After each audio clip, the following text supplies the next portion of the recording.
Baik Bapak Ibu dan Saudara-saudari, mari kita sama-sama membuka firman Tuhan dari 1 Petrus pada pasalnya yang kedua, pada ayatnya yang pertama sampai pada ayatnya yang kelima. 1 Petrus pada pasalnya yang kedua, pada ayatnya yang pertama sampai dengan ayatnya yang kelima. Di bawah perikop Yesus Kristus batu penjuru. Karena itu buanglah segala kejahatan, segala tipu muslihat, dan segala macam kemunafikan, kedengkian, dan fitnah.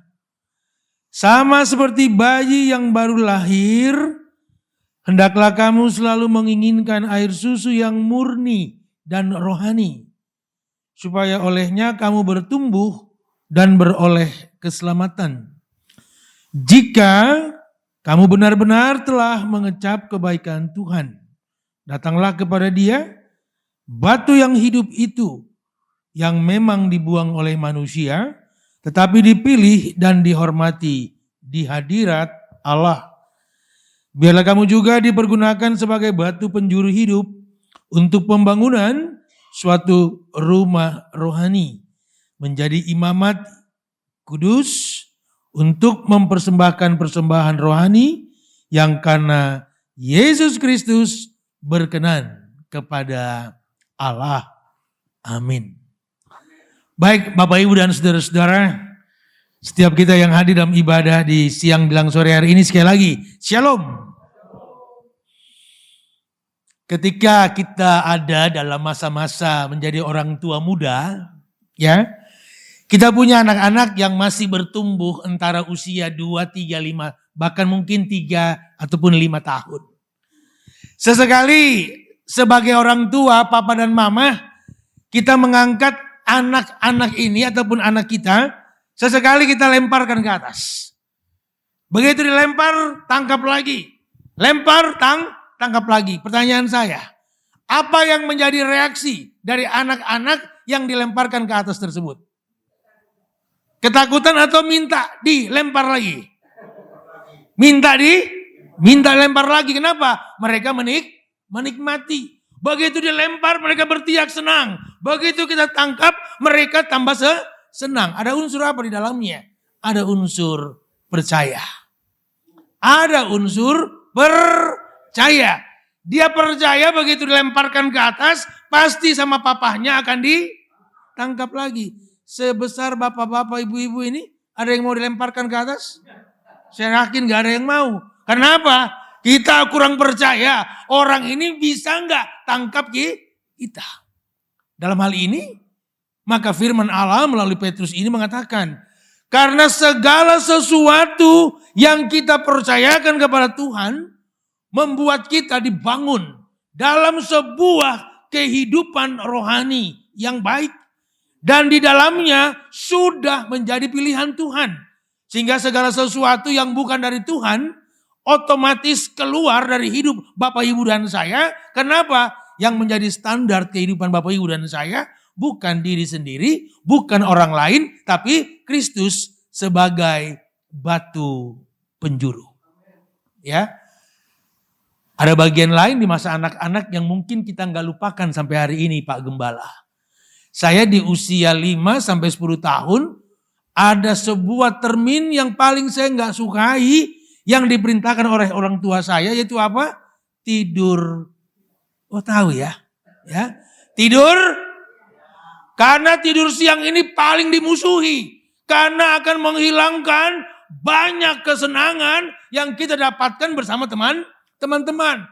Ada mungkin main hujan bersama, masuk selokan bersama. Begitu kita dengarkan nama kita dipanggil jam-jam 11-12 siang, nyoman tidur siang, langsung ciut.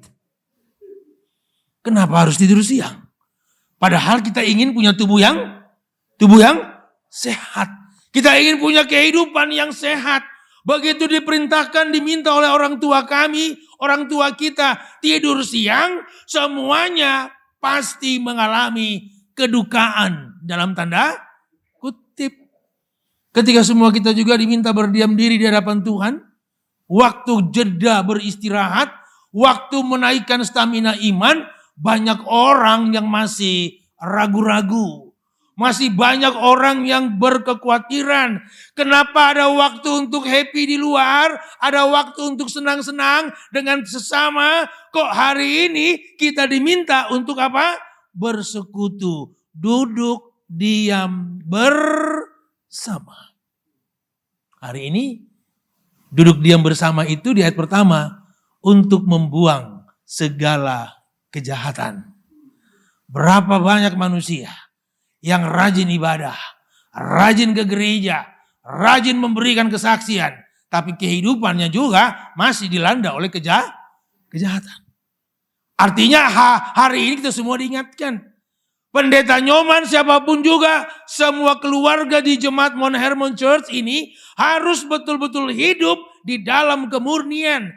Sama seperti bayi yang baru lahir, ya hendaklah kamu selalu menginginkan apa? Air susu yang murni. Bayi itu dia nggak tahu tempat. Dia lapar, dia haus, sirinenya cuma satu. Nah, nangis. Ya, nangis menjadi alat kekuasaan bagi bayi. Bukan hanya lapar. Mungkin dia nggak betah dengan bajunya yang basah. Mungkin dia nggak betah dengan kondisi fisiknya kurang sehat. Maka senjata yang dipakai yaitu apa? Itulah kemurnian seseorang. Ketika dia mengharapkan sesuatu yang baik, dia mungkin tak dapat berkata-kata banyak, tapi dia memberikan clue. Aku menangis, aku sedang tidak tentram, aku tidak dalam keadaan baik-baik saja. Sehingga kita lihat pemeliharaan Tuhan. Saudara, Bapak, Ibu, saudara-saudara, kita dulu di era-era masih kecil, maaf nih bahasanya anak-anak kecil, Pak Gembala, saya, semua kita di sini lari sana, lari sini, main sepak bola atau mungkin main permainan di jalan, ya tiba-tiba jatuh, lututnya luka, ya kan? Apa yang akan kita sampaikan kepada orang tua? Gak ada kecuali nangis, ya. Begitu nangis berteriak, maka ibu ataupun papa kita datang segera memberikan pengobatan. Dibasuh dengan air, dikasih obat merah ataupun alkohol. Pertanyaannya, apakah apakah anak yang jatuh itu minta diobati? Tidak. Tapi Bapa yang baik tahu benar kebutuhannya. Dan inilah sesuatu yang disampaikan Tuhan. Oleh karenanya kita bertumbuh kepada kehidupan yang jauh lebih baik. Orang-orang Kristen dipanggil untuk hidup berpadanan. Untuk berpadanan dengan Tuhan, kembali ayat yang ke-1. Segala yang jahat, munafik, dengki, fitnah harus dibuang dari kehidupan saudara dan saya. Saudara-saudara tahu definisi daripada fitnah itu? Fitnah itu menyampaikan informasi yang tidak sesuai dengan keadaan yang sebenarnya. Contoh, orang bilang, udah kenal pendeta Nyoman belum? Udah. Lalu ditanya, yang mana orangnya? Tinggi, putih, ganteng. Itu fitnah. Ya, karena tidak sesuai dengan keadaan. Hari ini semua orang diingatkan Tuhan. Keselamatan yang dijanjikan oleh Yesus itu berpadanan dengan hikmat. Makanya disampaikan kepada kita semua untuk menjadi imamat yang kudus. Ya, apa yang disampaikan Pak Gembala 3 bulan yang lalu saya masih ingat. Menjadi imamat yang rajani.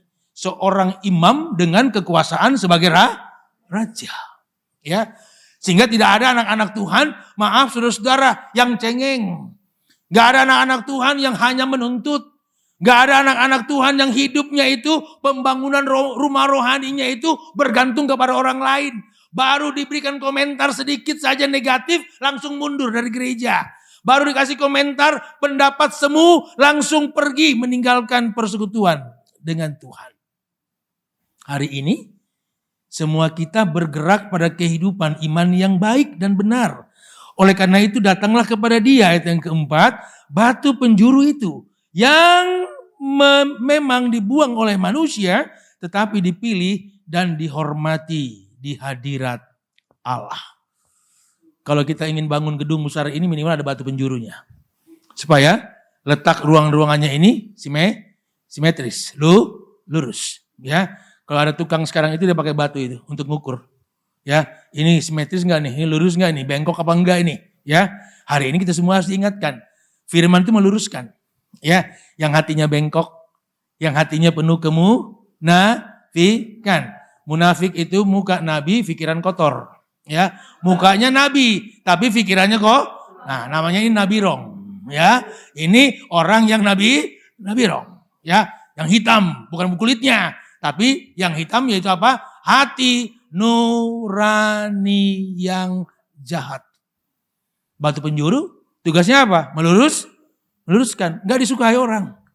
Orang berbuat jahat diingatkan tanpa marah. Coba di jalan raya itu. Kalau ada orang yang suka lawan arah kendaraannya, coba ditegur. Dia bilang terima kasih gak? Apa yang terjadi? Marah. Batu penjuru gak disukai oleh orang dunia. Ya, yang meluruskan gak sukai oleh dunia. Maka semua bapak ibu yang bawa motor dan mobil, sekali-kali jangan suka lawan. Karena apa? Celaka. Kalau sudah lawan arah biasanya orang so arogan. Ya kan? So arogan. Tapi begitu nanti ditangkap oleh yang berwenang, langsung ciut. Itu sama seperti kerupuk. Ya, begitu masukin ke dalam minyak besar. Begitu kena angin dan air langsung ciut. Orang Kristen tidaklah seperti yang diharapkan. Maka di sini oleh firman Allah diingatkan, hidup seperti bayi. Apa yang Bapak Ibu dan saya harapkan gak semuanya bisa kita utarakan. Maka Roma 8 ayat 26 sampai 30 mengatakan, kamu pada prinsipnya gak tahu berdoa. Gak bisa, gak mengerti berdoa itu seperti apa. Karena gak ada rumusannya. Maka dikatakan apa? Roh Kudus menolong kamu dalam kelemahanmu, menyampaikan isi hatimu kepada Tuhan. Bayi nangis emang dia apa? Ya, hanya minta sesuatu, nggak ada teksnya. Mintanya apa? Arsik, saksang atau apa? Kita nggak tahu, ya kan? Tapi begitu nangis, kita pasti akan mempunyai perkiraan. Oh, ini jam makannya. Maka sebagai bapak yang baik, semua keluarganya itu dia tahu. Ini butuhnya ini, singer butuhnya ini, gembala butuhnya ini, ya, tim multimedia, pemusik ini butuhnya ini, maka dia memberikan sesuai kebutuhan. Jadi ke gereja, beribadah seperti hari ini, Tuhan ingin membuat terapan kehidupan bangunan rumah rohani, di mana ada orang-orang yang jadi imam sekaligus kudus kehidupan mereka. Jadi kalau orang-orang kudus itu kan, ya realitasnya itu kan orang-orang yang berbeda dengan dunia. Udah gak lagi mikirkan sesuatu. Maka kata firman Tuhan dalam Roma, ya, maka kamu hidup harus dalam roh besar. Jangan kedagingan. Hanya mikir tentang besok mau makan apa. Hanya mikir besok ini, ya kan ya, kita mau kerjakan apa. Tapi kita lupa bahwa ada Tuhan yang mempunyai kuasa atas kehidupan. Maka terkadang orang, Pak Gembala dan teman-teman semua, kalau saya bergereja di kelompok ataupun rumah ibadah yang baru, belum terlalu mengenal, begitu Pak, ada orang yang spontan bertanya kepada saya, maaf Pak Pendeta, ya udah berkeluarga. Saya langsung punya dua pemikiran, ya. Dan semuanya positif. Pertama, memang tampang saya masih muda dan belum pantas berkeluarga. Masih muda kan ya, betul kan ya? Oh, singer saja udah bilang saya masih muda ya. Karena lebih dekat kan singer dengan pendeta kan ya. Begitu orang tanya lagi, Pak Pendeta, maaf Pak Pendeta udah berkeluarga. Yang tadi yang positif kan ya. Positif yang kedua, ketika mereka tanya begitu, memang saya ya ada pada masa di mana saya belum pantas berkeluarga. Ya kan? Jadi kan kita harus positif kan. Orang Ini baru saya terjadi 2 minggu lalu, saya khotbah di sebuah gereja. Orang tanya seperti itu. Berarti saya pikir bahwa memang saya masih terlalu muda untuk menikah. Ya, ganteng, gagah, perkasa, padahal itu fit. Ya. Dan hari ini saya mau bilang, saudara-saudara jangan memfitnah kebenaran firman. Karena firman Tuhan itu tampaknya pasti baik. Dan juga akibat ataupun yang ditampilkannya pasti baik. Jadi gak ada orang yang suka marah-marah di rumah. Ya, kalau pagi-pagi udah ngomel itu berkat Tuhan kabur, hilang. Ya, sampai depan pintu saudara-saudara bilang sialan loh. Nah kaget dia pulang dia langsung. Ya, kalau di rumah masih banyak sekali hal yang kita tanggapi dengan marah, emosi, maka jangan heran dan jangan jadi sesuatu yang aneh ketika ada banyak sekali berkat Tuhan akhirnya hilang dari hidup saudara-saudara. Ada pasangan suami istri yang baru menikah. Berarti mereka ini sedang honeymoon. Bulan madu. Kalau saudara-saudara ini kan bukan honeymoon lagi kan ya? Ya, madunya udah habis, tinggal bulannya doang. Ya kan ya? Jadi bukan bulan madu, tinggal bulannya doang. Madunya udah habis. Ya. Pergilah mereka honeymoon di kaki gunung. Pagi-pagi pengantin laki-laki suami bilang, ayo mah kita jalan-jalan. Nikmati alam yang baik ini. Berjalanlah mereka meninggalkan tempat ataupun lodgement hotel mereka. Di tengah perjalanan ada terdengar bunyi. Kuek kuek keok. Kuek kuek keok. Istrinya bilang, "Pah, ada bebek." Suami bilang, "Bukan mah, ayam." Kuek kuek keok. Kuek kuek keok. Istrinya bilang, "Bebek." Suaminya bilang apa? Ayam. 5-7 kali mulai berubah nadanya. Ya. Itu bukan bebek tapi ayam. Masa begitu aja kamu gak tahu mah? Istrinya langsung nangis. Saya cuma mau bilang, di rumah tangga Bapak Ibu dan saya lebih banyak salah nada ketimbang salah kata. Ya, lebih banyak apa? Salah nada ketimbang salah.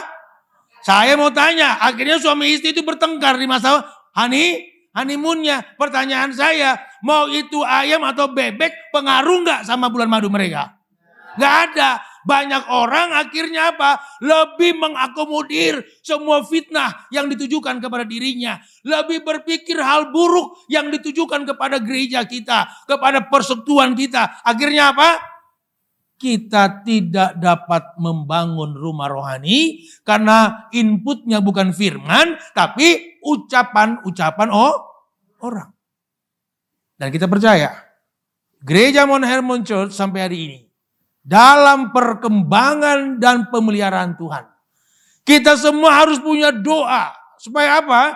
Apa yang dibangun Allah melalui siapapun di gereja ini berkembang dengan bangunan rohani yang megah. 1-2 orang beribadah ke sini. Lalu mereka mendapatkan kehidupan yang diperbaharui Tuhan. Jauh lebih hebat dari banyaknya orang bergereja tapi tidak ada perubahannya. Sehingga Mount Hermon Church harus seperti Gunung Hermon yang tadi sudah nyanyikan abang. Mount Hermon itu ada di utara Israel. Dan tempatnya sangat panas. Tapi di atas Gunung Hermon ada salju abadi. Sampai hari ini tetap mengalirkan tetesan salju itu sampai ke sungai Jordan. Hari ini semua kita hanya diingatkan bahwa Tuhan mempunyai kerinduan persembahan kehidupan rohani Bapak Ibu dan saya dengan tujuan akhir yaitu apa? Supaya engkau, kita selamat dan berkenan kepada Allah. Kalau sudah berkenan kepada Allah, apapun yang saudara-saudara minta, bahkan yang gak diminta sekalipun, Tuhan pasti berikan. Hingga kalaupun hari ini kita ibadah, benar tadi kata singers, ya, ini ada 1000-an orang, aku yakin one day gereja ini bertumbuh. Bukan hanya ya di dalam jumlah komunitas manusia, tapi bertumbuh di dalam pertumbuhan rohani. Melalui gembalanya dan ibu gembala dan semua kita, lebih baik ada banyak yang bertobat dan berubah. Ketimbang yang datang berbondong-bondong tapi nggak dipilih oleh Tuhan. Maka kata firman apa? Banyak yang dipanggil, sedikit yang Nah makanya kita saat ini juga harus memilih. Tadi saya sudah bicara sama ibu, ya. Nanti mulai bulan depan saya masih ada di sini, saya akan berupaya untuk menghadirkan banyak orang di sekeliling sini. Untuk datang ke sini. Dari Senen, ya. Dataran-dataran yang banyak sekali orang yang perlu firman Tuhan. Supaya apa? Saya enggak mengharapkan supaya bangkunya penuh. Tapi kita berharap ada banyak jiwa yang diluruskan oleh batu penjuru. Ya, batu penjuru ini menjadi center dari pembangunan rumah apapun. Dia menjadi center, dia menjadi pusat. Jadi jangan sampai ada orang yang membangun rumah tanpa batu penjuru. Maka firman-Nya bilang di Mazmur 127, kalau bukan Tuhan yang membangun rumah, sia-sia. Orang yang nggak ada senternya. Orang bangun rumah nggak ada tujuannya. Tadinya mau bikin kamarnya 3, tiba-tiba jadi 8. Begitu udah jadi, sempit luar biasa. Dan di bagian akhir renungan hari ini, Tuhan menitipkan pesan bagi Bapak Ibu dan saya. Firman ini menginginkan adanya kehidupan yang murni. Jadi saudara-saudara, kalau bayi itu tadi saya sampaikan di awal, kalau dia udah nangis, berarti dia nggak sedang dalam keadaan baik-baik saja. Makanya saudara-saudara, terkadang saudara-saudara mau berdoa, ucapan permohonan yang nggak keluar, nangisnya yang keluar. Apakah Tuhan tahu apa yang saudara-saudara butuhkan? Lebih dari tahu. Ya, maka ketika teman-teman anggota jemaat di Mount Hermon Church menyampaikan doa, nggak keluar kata-katanya, yang ada cuma air mata. Tuhan tahu isi hati. Maka hari ini Tuhan ingatkan, berdoa. Ya, berdoa dan berjaga-jaga. Di masa dulu saya pendidikan, begitu habis kegiatan gerak badan seharian penuh, maka kan waktu doa, satu meja yang panjang dan semua siswa itu pelontos rambutnya, ya. Ada yang memimpin doa dengan bunyi lonceng, twing, berdoa. Begitu amin, saya lihat lauknya hilang, saudara-saudara. Kita nggak boleh menuduh, nggak boleh, karena nggak ada bukti kan. Maka di makan siang berikutnya, saya harus mempraktekkan berdoa dan jaga. Inilah kalau Alkitabnya ini seperti piring, ya sebagai piring, maka saya berdoanya begini. Nah ini berdoa dan ya, berdoa diberkati lauk pauk makanannya, berjaga-jaga supaya tidak akan hilang. Kalau ada tangan yang berani masuk kan sudah kena center dari sini, udah ada instrumennya. Ada orang jahat ingin Nah saudara-saudara, Tuhan menjaga saudara-saudara. Dengan apa? Firman. Supaya tidak menjadi mangsa dari kuasa kegelapan. Ya, jadi maksud saya, Pak Gembala dan semua kita, jangan juga jadikan Alkitab ini sebagai barang antik. Megis. Ya. Sebulan yang lalu saya khotbah ini saya sudah bilang. Saya 2-3 bulan yang lampau baru aja ibadah pengangkatan tulang-tulang jenazah. Ya. Begitu digali, semuanya itu kita dapatkan 2,5 jam lah karena gali dan bersih-bersih kan. Peti jenazah zaman dulu itu sampai hari ini sama. Ada kain putih namanya nilon. Itu sampai berapa puluh tahun juga itu tetap awet. Itu jenazah udah dikubur 22 tahun yang lalu. Begitu kita angkat kain nilonnya oleh para petugas ya. Itu tulang belulang semua di sana. Yang paling awet dari semua tulang manusia yang saya lewati penggalian berkali-kali ini. Yang paling awet dari seluruh struktur tubuh manusia ini, kepala. Ini sangat keras. Makanya suka ada julukan keras kepala. Karena dikubur juga nggak lembut-lembut ini kepala. Ini bukan jokes, tapi kenyataan. Berkali-kali penggalian jenazah, kepala tengkorak manusia ini paling kuat. Makanya ada julukan keras. Alkitab bukan barang megis. Kalau ada setan, saudara-saudara tunjukin ataupun unjukkan Alkitab ini, setan gak akan kabur. Karena ini bukan barang magis. Bukan. Tapi kalau saudara baca, saudara imani, iblis pasti kabur, lari. Begitu sudah diangkat semua jenazah, tulang belulangnya maksud kami, ada seonggok benda di ujung kanan.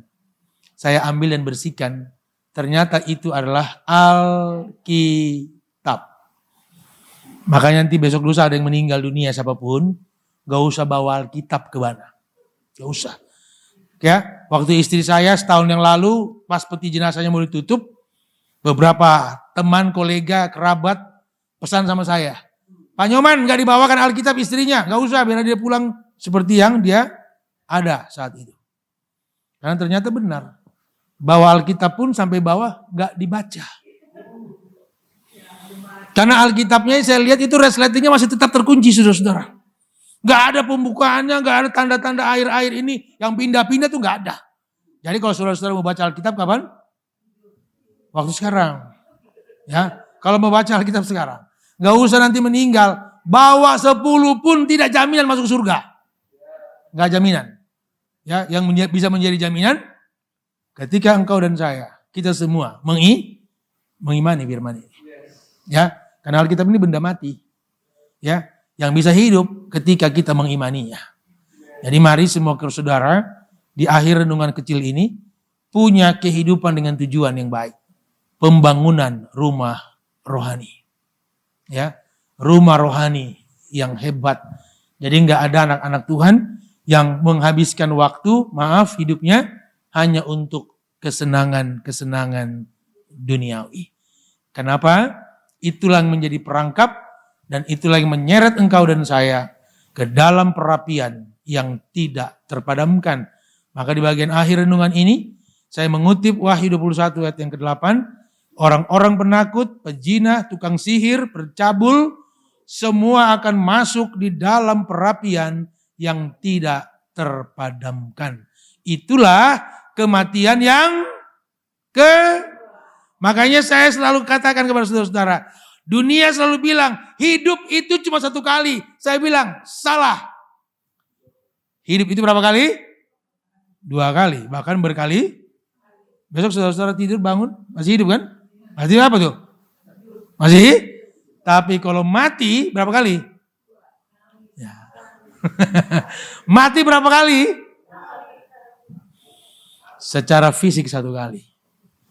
Ya, tapi di dalam Wahyu 21, perapian yang tak terpadamkan dituliskan, itulah kematian yang kedua. Bukan mati raganya, mati iman pengharapannya.